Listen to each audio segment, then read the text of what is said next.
Radioactif. Radioactif, la radio qui libère la parole des jeunes.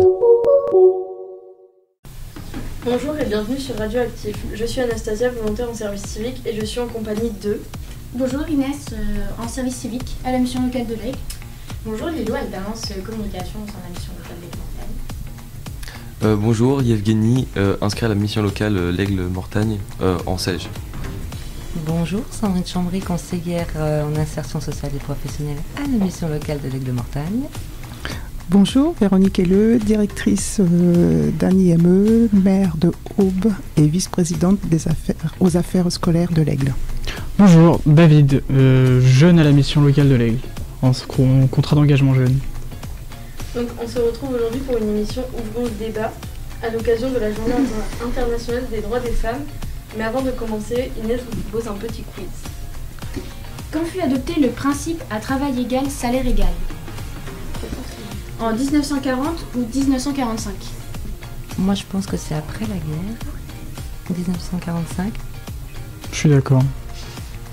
Je dirais pareil. Moi aussi après la guerre. Alors c'est bien en 1945. Auparavant, il existait la notion de salaire féminin. Malgré tout, l'égalité salariale entre les hommes et les femmes pour un même travail n'est pas toujours respectée. Plusieurs lois sont venues rappeler ce principe, notamment en 1972, 1983 et 2005. En France, depuis quand les femmes ont-elles le droit de travailler sans l'autorisation de leur mari ? En 1941 ou 1965 ? 1965 ? Vous vous rendez compte que ça existait ? En 1965. Je sèche. Alors c'est bien en 1965. Là.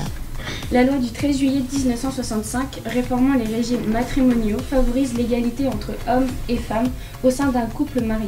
Depuis son entrée en vigueur, les femmes peuvent ouvrir un compte en banque ou signer un contrat de travail sans avoir à l'obtenir l'autorisation de leur mari.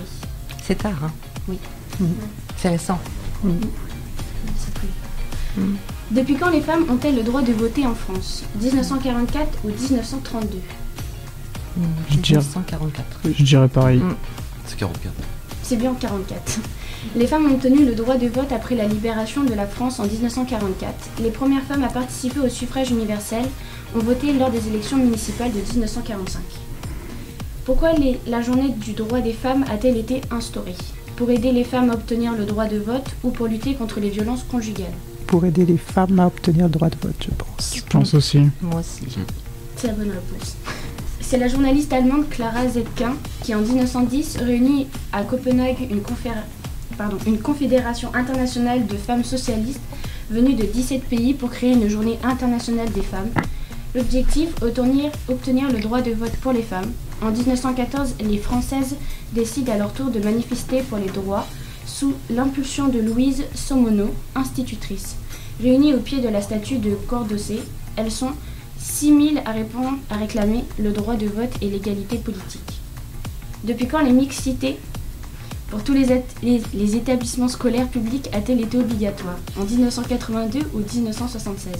Donc là, facile. Facile pour moi, parce que 82, je m'en souviens bien.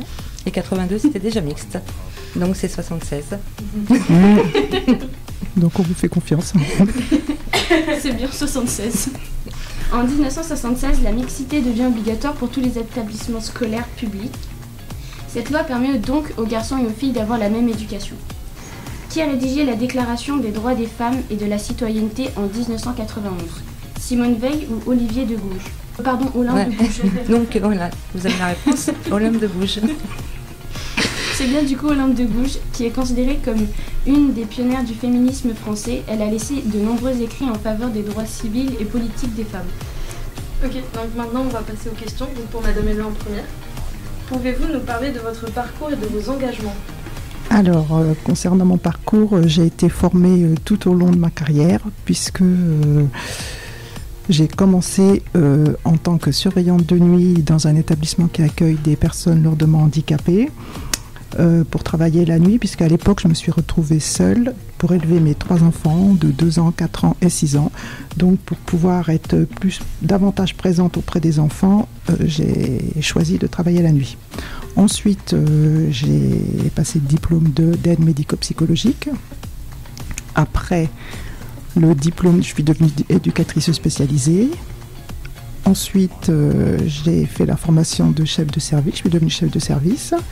Et enfin, j'ai obtenu mon Master 2 en management pour devenir directrice d'un établissement qui accueille des enfants en situation de handicap. Parallèlement à ça, je suis maire de la commune de Aube. Je suis aussi vice-présidente de la CDC des Pays de l'Aigle. Et puis, comme je n'en avais pas assez, je suis conciliateur à la MDA, la Maison des personnes handicapées, enfin ex-Maison des personnes handicapées du département. Voilà, j'ai beaucoup appris en fait à travers les rencontres et au contact des autres. Avez-vous eu des hésitations dans votre parcours ? Non. Je n'hésite pas trop. En fait, moi, je pars du principe que pour avancer, il ne faut pas trop hésiter. Bon, réfléchir un petit peu, peser le pour, le contre, les avantages, les inconvénients, et bon, mesurer les risques, mais non, je n'hésite pas trop. Qu'est-ce qui vous a donné envie ou motivé d'avoir un poste à responsabilité ? Être au cœur des décisions, développer de nouvelles compétences, emmener les collaborateurs au bout de certains objectifs, et puis travailler ensemble autour de projets. Qu'est-ce qui vous a fait choisir ce domaine-là, le monde en fait de l'enfance, surtout de l'handicap ? Le secteur du médico-social, en fait, j'ai toujours voulu être éducatrice spécialisée, et en fait, c'est l'aide à la personne. Avez-vous été confronté à des difficultés, des remarques ou des jugements dans votre carrière ? Non, pas vraiment. Non, en tous les cas, je ne me rappelle pas, et puis ou alors j'ai oublié. Mais non. Après les jugements, voilà, ça, c'est pas grave. Non. Okay. Est-il facile de concilier vie professionnelle et vie personnelle ? Bon, alors voilà, j'ai 3 enfants, enfin à l'époque ils étaient petits, il faut trouver un équilibre des deux côtés, il faut avoir des ressources tant du côté personnel que du côté professionnel, savoir s'entourer de bonnes personnes en fait. Vous avez été élue femme inspirante suite à une enquête réalisée par la mission locale en 2023. Qu'est-ce que cela représente pour vous ? Alors déjà, il faut être soi-même. Si j'ai un conseil à donner, c'est être soi-même. Ne jamais dissimuler sa vraie personnalité. Accomplir les choses pour soi. Il faut avoir la capacité à attirer, à inspirer confiance pour emmener les gens avec soi. Et si je peux aider certaines personnes à s'épanouir dans leur travail, c'est avec plaisir. Vous êtes depuis peu à la retraite. Qu'est-ce qui a changé pour vous ? Avez-vous des projets, si oui, lesquels ? Alors, je suis à la retraite dans 3 semaines exactement. Donc, pour l'instant, je suis en vacances. Donc, c'est un avant-goût. Alors, je vais profiter un petit peu plus de ma famille, de mes petits-enfants, parce que j'ai 3 petits-enfants et puis, et bientôt un 4e. Donc, je me rends compte que les temps passent, là, et que les moments passés avec les siens sont des moments précieux. Donc je vais profiter un petit peu plus de mes petits-enfants et puis donner un peu plus de mon temps aux autres aussi. Y a-t-il des femmes qui vous inspirent en France ? Si oui, lesquelles et pourquoi ? Alors oui, il y en a une particulièrement, c'est Simone Veil, parce que pour moi, elle représente l'indépendance des femmes. Ok, merci. Merci à vous. Maintenant, on va passer à Sandrine. Pouvez-vous nous parler de votre parcours et de vos engagements ? Alors, moi, mon parcours, moi j'ai commencé, alors moi je suis maman de 3 enfants aussi, donc ma principale préoccupation quand j'ai dû choisir mon métier, c'était d'être près de mes enfants, près des écoles, donc j'ai choisi un métier en fonction de ma vie familiale que je voulais. C'est-à-dire, j'ai choisi dans l'administratif, de manière à ce que je puisse trouver n'importe où et si possible, dans un rayon autour de 10 km de chez moi, ce qui a toujours été le cas. Comme ça, je pouvais être disponible, présente, parce que j'étais dans un couple où j'avais bien conscience que la charge serait sur mes épaules, des enfants et de toute la charge de la maison, de l'organisation. Donc voilà, j'ai fait ça, et puis je suis passée par un BTS de assistante de direction. Après, je suis devenue responsable administrative et financière. Et ensuite, mes enfants grandissant, ils sont partis de la maison. Et tout d'un coup, je me suis dit, tiens, si je faisais quelque chose pour moi.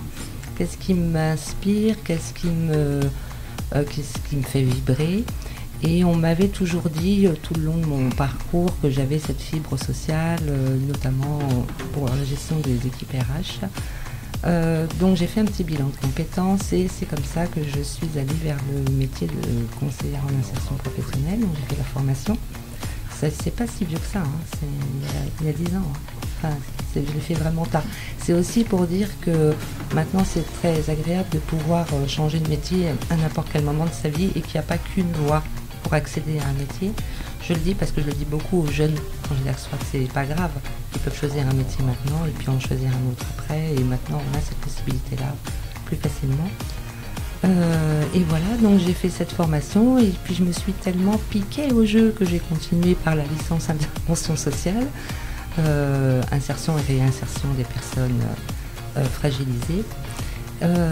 Voilà, j'avais fait ce métier aussi. Au départ, ce qui m'avait motivée, c'était vraiment les jeunes. Vraiment pour pouvoir travailler avec les jeunes. J'avais beaucoup œuvré autour de moi sur les orientations des enfants de mes copines qui avaient du mal. Et déjà, j'avais ce petit truc un peu intuitivement. Et bizarrement, tout au long de ma formation, je me suis plus orientée vers les publics adultes. Adultes et aussi handicapés. D'ailleurs, j'ai été bénévole à un moment donné dans un GEM, je ne sais pas si vous savez ce que c'est, un groupe d'entraide mutuelle. Ce sont des personnes qui ont des troubles psychiques, qui ne peuvent pas travailler, qui sont en foyer de vie. Et pour leur permettre d'avoir vie sur la cité, il y a ces associations qui sont créées. Enfin, le GEM, c'est un dispositif national, donc qui sont créés sur chaque territoire normalement. Je n'ai pas été vérifiée, mais j'espère. Et donc j'ai participé à la création d'un service d'accès au sport pour tous. Parce que ces personnes-là, en fait, si elles veulent faire du sport, elles ne peuvent pas faire comme vous et moi, prendre son sac de sport et aller à la salle, aller faire son entraînement. Il faut toujours organiser des créneaux bien particuliers, des créneaux où il n'y a personne d'autre qu'eux parce que ça fait peur, etc. Donc ça permettait de travailler l'inclusion et puis leur droit de vie à la cité tout simplement. Donc voilà, ça j'étais assez fière d'avoir contribué à cette création de service. Et puis alors pendant ma formation, donc j'étais orientée plus adulte.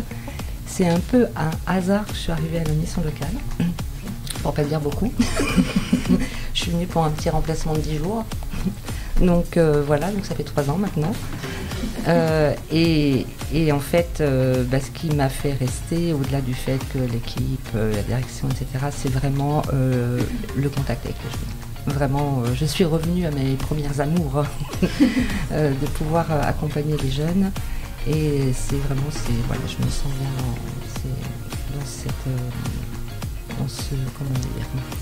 dans ce milieu. Merci.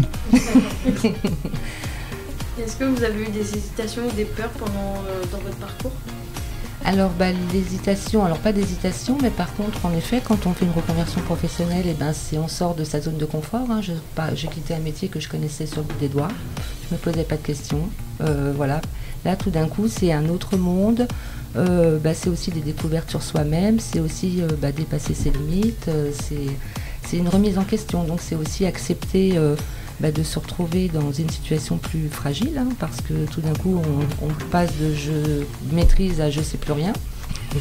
Donc même si l'expérience fait qu'on peut rebondir sur des choses qu'on a déjà acquises, mais malgré tout c'est vraiment sortir de sa zone de confort, c'est pas aisé. Voilà. Qu'est-ce qui vous a donné envie ou motivé à avoir un poste à responsabilité?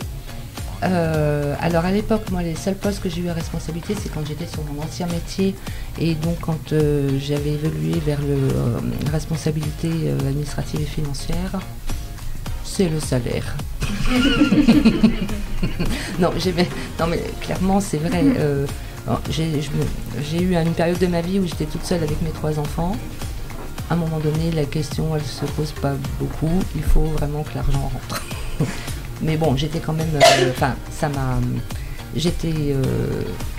ça m'a permis moi aussi d'évoluer, d'apprendre sur moi et puis de monter en compétences. Clairement, c'était quelque chose que j'ai fait avec plaisir. Attends. Sachant que vous avez tous les deux à un moment donné de votre vie élevé vos 3 enfants toutes seules, est-ce que vous auriez un conseil pour les futures mamans qui auront des enfants seuls ou les mamans maintenant qui élèvent des enfants seuls, des conseils à leur donner? Moi, je m'en garderais bien parce que les situations sont tellement singulières.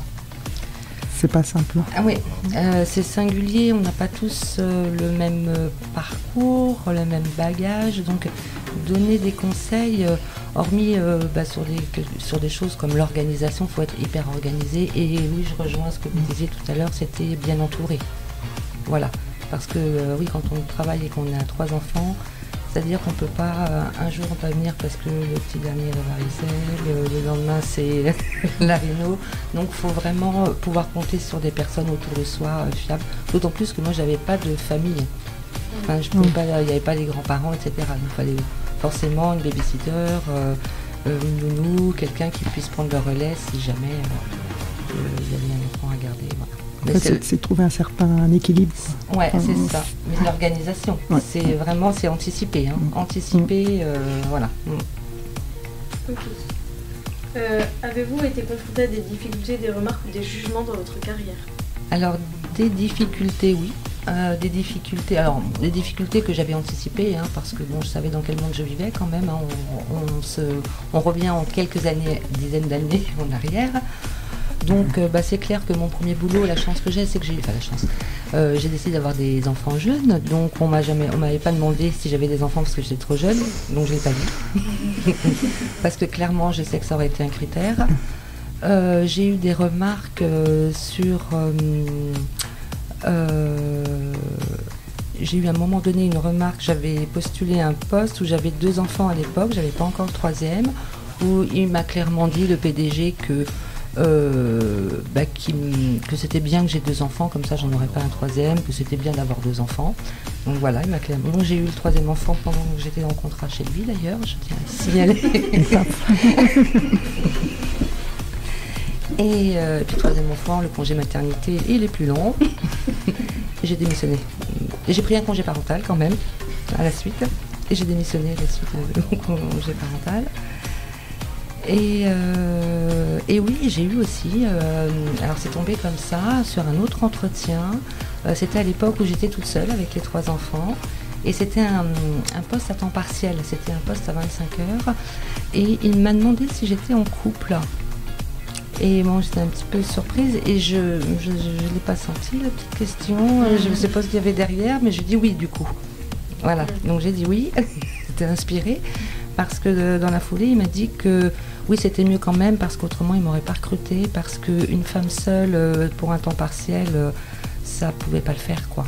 Donc, voilà, j'étais inspirée de dire oui, je suis en couple. Donc voilà, donc c'est des petites difficultés, encore une fois, je savais dans quel monde je vivais, donc on anticipe aussi. On connaît les regards, les jugements, et voilà. Okay. Est-il facile de concilier vie professionnelle et vie personnelle, encore à l'heure actuelle? Alors à l'heure actuelle, c'est facile, mais alors facile. Le seul truc qui manque, et moi la retraite, j'y pense surtout pour passer du temps avec les miens, parce que j'ai 7 petits-enfants. Donc facile au niveau de l'organisation quotidienne, parce que alors là j'ai que moi à m'occuper, alors comment vous dire que ça c'est un luxe. Vous ne savez pas, parce que vous avez connu que ça pour l'instant, que vous à vous occuper. Donc c'est un luxe, donc c'est hyper facile, clairement. Voilà. Mais oui, j'aimerais, en plus mes enfants et mes petits-enfants ne sont pas dans le coin, donc voilà, c'est encore de l'organisation. Okay. Y a-t-il des femmes qui vous inspirent en France? Si oui, lesquelles et pourquoi? Oui, alors une en particulier, Elisabeth Badinter, que j'admire profondément, et je l'admire à plusieurs titres. J'aime son regard décalé. J'aime qu'elle ait un autre point de vue, c'est-à-dire que en effet, elle se bat pour l'égalité homme-femme, mais elle ne fait pas d'opposition entre les hommes et les femmes, et ça c'est hyper important, parce que je pense qu'on a vite fait de se retrouver dans cette situation, on met en opposition, et c'est pas le propos. Voilà. Donc ça, c'est peut-être facile à dire, mais c'est mieux en le disant. Je sais plus, il y a une expression qui dit ça, parce que en fait, je crois que c'est la seule que j'ai entendue dire ça. Je pense même qu'elle l'a théorisé, j'en suis pas sûre ça, mais enfin, en tout cas, elle en parle. J'aime son regard aussi sur la maternité, et je sais pas s'il y en a d'autres qui l'ont fait, mais elle, ça m'a marqué en disant que l'instinct maternel n'était pas naturel, et quel poids ça enlève à tellement de femmes de dire que c'est pas grave si elles ressentent pas ce truc d'instinct maternel. C'est pas quelque chose d'inné, c'est pas quelque chose de naturel. Elle a fait elle a écrit sur le sujet. Elle remet pas en cause la maternité, ça veut pas dire ça, mais ça veut dire c'est pas grave, il n'y a pas ce poids à porter pour les femmes d'avoir l'instinct maternel. Voilà. Et puis j'aime aussi le couple qu'elle représentait avec son mari. Parce que non seulement c'est une militante, c'est une philosophe, au départ, Elisabeth Badinter, c'est une militante, mais non seulement elle dit, mais elle montre l'exemple avec son mari. Donc ce couple-là, pour moi, ils sont vraiment inspirants. Voilà. Okay. On a terminé, merci. Avec plaisir. Maintenant, c'est Inès qui va poser des questions pour les jeunes, et après, il y aura des questions globales qu'on pourra faire sous forme de débat si vous n'êtes pas d'accord entre vous. D'accord. Que représente pour vous la journée internationale des droits de la femme ? Sincèrement, j'ai pas vraiment d'avis subjectif là-dessus. C'est une bonne chose en tout cas, parce que genre les droits de la femme, c'est une chose que les femmes se sont battues pendant très très longtemps, et c'est une chose qu'ils ont méritée là, qui sont très largement méritées. Moi je voulais juste ajouter que malheureusement peut-être on peut dire qu'elle doit encore exister, parce que le combat n'est pas fini. Je pense que c'est un combat qui va mettre énormément de temps à finir, s'il se finit un jour. Y a-t-il des femmes qui vous inspirent en France? Si oui, lesquelles et pourquoi? Moi, je vais pas parler d'une célébrité ou de n'importe qui. Moi, la seule femme qui m'inspire vraiment, en tout cas, c'est ma mère, sincèrement. Parce que, c'est que moi, elle est malade. Moi, ma mère est malade, et en fait, elle a toujours, s'est toujours battue pour faire ce qu'elle voulait. Maintenant, même au jour d'aujourd'hui, vu que sa maladie, s'est un peu améliorée, elle recommence à faire des formations et pour renouveau travailler. Et franchement, je suis super content pour elle. C'est beau. Que pensez-vous de l'égalité homme-femme? L'égalité homme-femme, c'est quelque chose qui n'existe pas, tout simplement. Comment ça? Il n'y a pas d'égalité. On a beau dire que c'est égal, mais non. Mais sur quel point tu penses que c'est pas égal? Surtout. Pas plus tard que ce matin, il y a eu la dernière étude sur la différence de salaire entre les hommes et les femmes, et donc près de 15% de différence encore. Non, ça dépend.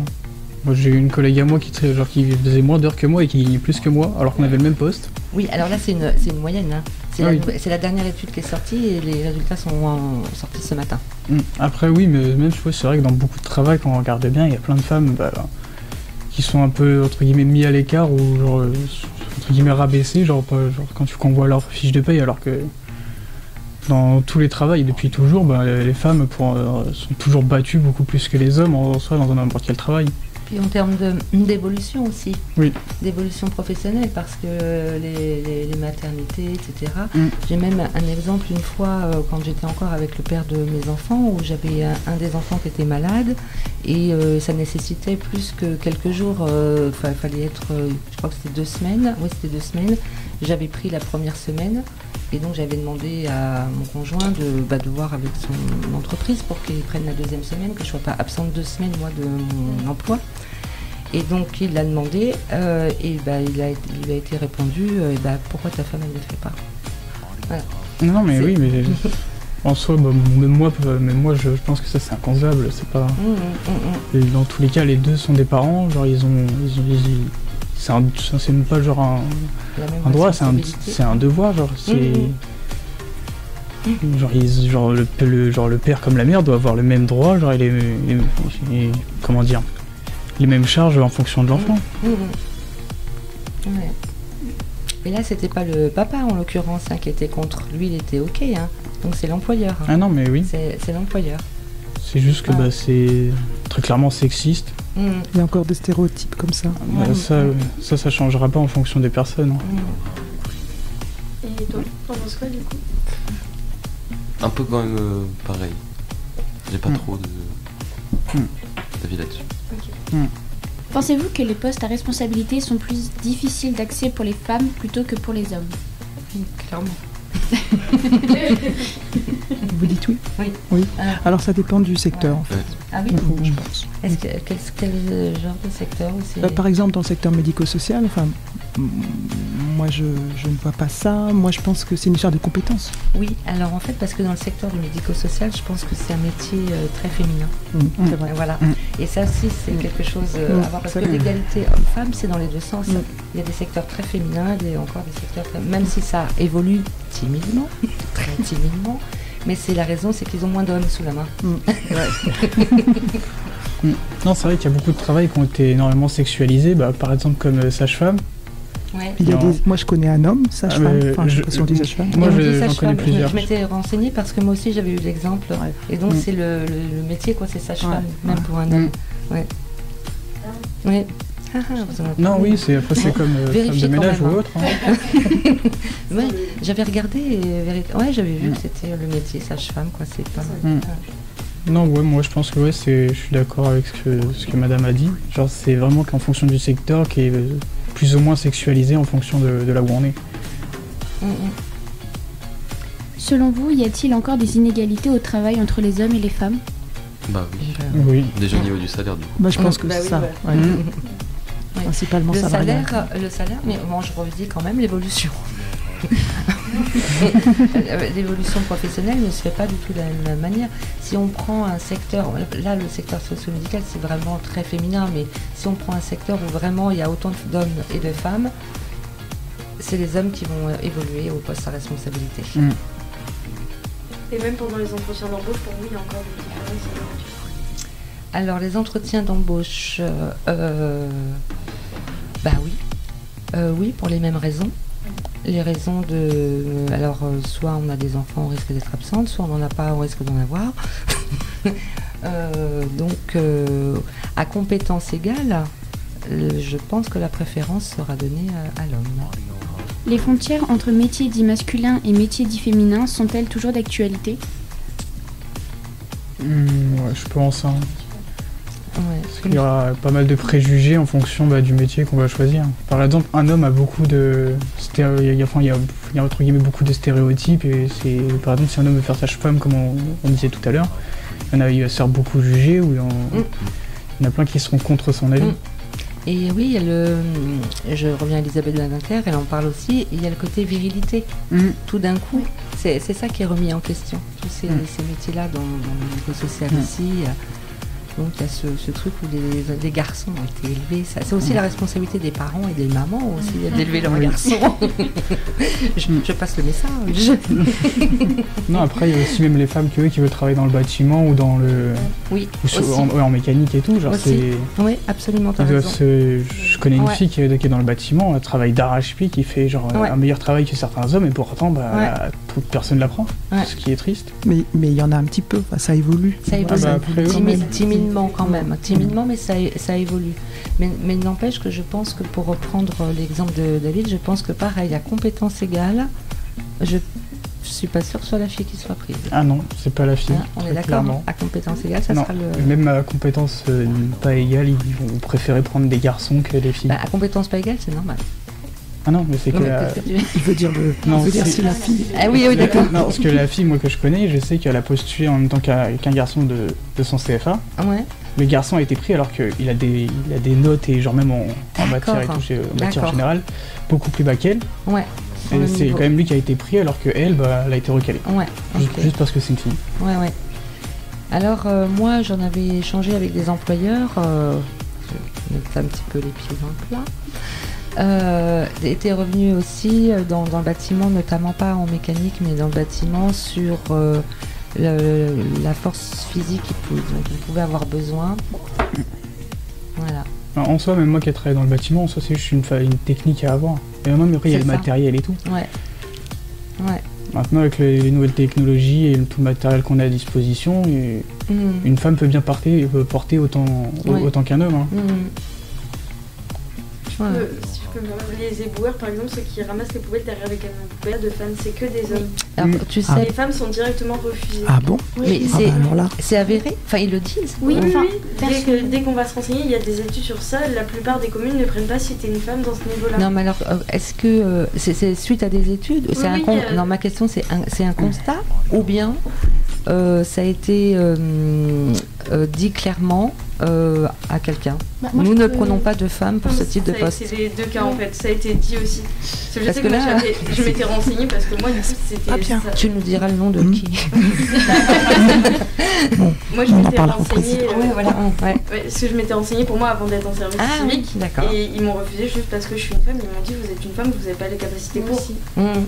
Et ils ont argumenté sur ce qui mettait derrière les capacités? Ah non, Vous n'avez ils pas ont les juste dit, capacités vous êtes une femme, vous n'avez pas les capacités, donc vous pouvez partir. Ah, voyez, c'est ça qu'il faut Et ils ont changer. dit comme ça. Vous êtes Ah une oui, femme, vous n'avez. Ouais, c'est Faut- soit ça, soit on n'a pas de réponse du tout en fait. Donc, Ouais. c'est Mm. compliqué. Voilà, c'était parce que je suis une femme surtout. Mais moi aussi. Ah ouais. Une jeune femme, c'est pas possible. C'est clair.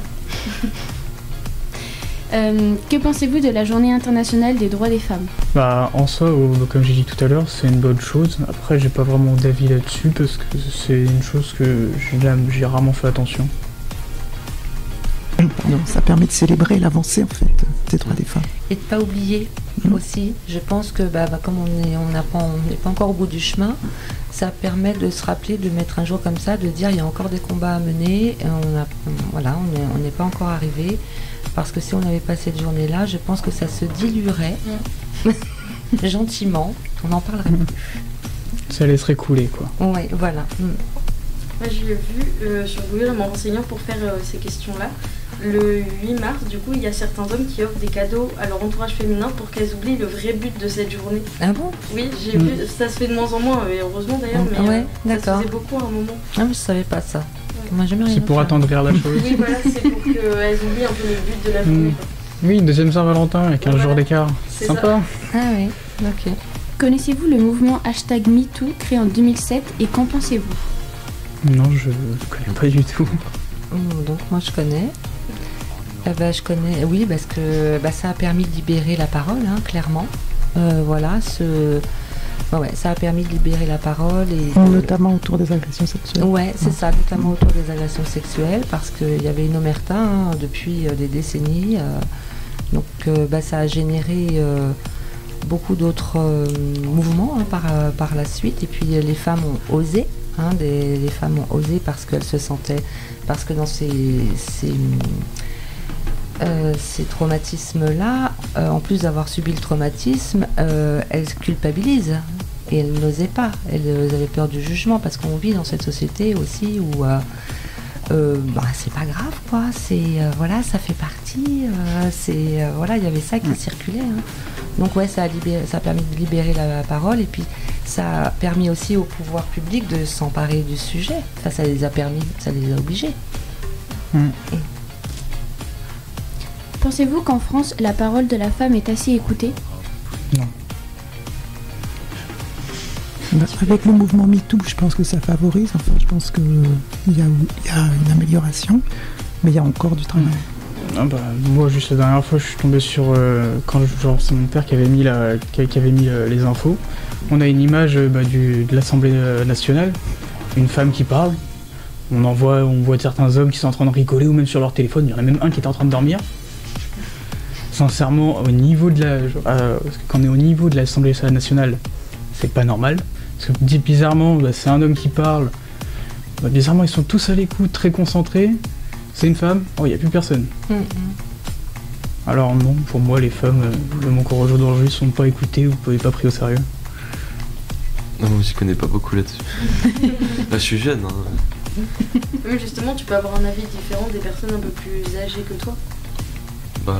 Du coup, non, pas forcément, parce que j'y connais pas énormément là-dessus. Là, ça va juste me permettre d'apprendre surtout beaucoup de choses. Ok. C'est pour ça que j'écoute depuis tout à l'heure. Je pense qu'il y a des avancées. Oui. Voilà, c'est pas encore ça. Mais il y a des avancées, c'est un très bon exemple ce que David vient de dire là. Ouais, parce qu'en plus, l'Assemblée nationale, c'est quand même, il y a un côté normalement exemplarité. Ah oui, normalement, c'est eux qui montrent l'exemple, censé montrer l'exemple, alors quand on voit ça, c'est tout simplement aberrant. Ouais. Bon, après, quand il y a des hommes qui parlent, je suis pas sûr que tout le monde écoute. Oui, moi non plus. Oui, mais c'est qu'il y a ils sont beaucoup plus attentifs que quand c'est une femme. Ouais, t'as remarqué. Mais ça, c'est intéressant. Non, ou même par exemple dans certaines émissions de radio, ou même à la télé, quand une femme parle, genre souvent, bah, ils n'hésitent pas à leur couper la parole, ou même des fois, genre, alors que quand c'est un homme, bah, ils laissent finir, et après, bah... Voilà, après ça dépend, mais genre souvent ça arrive aussi, que j'ai pu remarquer. En fait, on voit que tu es très sensible à ça. Ouais. Ok, donc du coup on a fini les questions. Est-ce que vous avez d'autres choses à rajouter sur cette journée, des choses que vous aimeriez mettre en place si vous avez l'occasion pour faire avancer les choses? Moi, sur la journée, pas forcément. Après, si j'ai un conseil à donner aux jeunes, notamment, c'est faites un travail qui vous plaît et vous n'aurez pas l'impression de travailler. Épanouissez-vous dans votre travail. Bon, maintenant, peut-être que de se dire qu'on s'épanouit dans son travail, ça peut peut-être paraître bizarre, mais moi, je me suis toujours épanouie dans mon travail. Donc, merci à tous d'avoir participé, de vous déplacer pour nous. Et on espère vous revoir bientôt, peut-être sur une autre émission. Merci à vous. Merci à vous. À bientôt. Radioactif. Radioactif, la radio qui libère la parole des jeunes.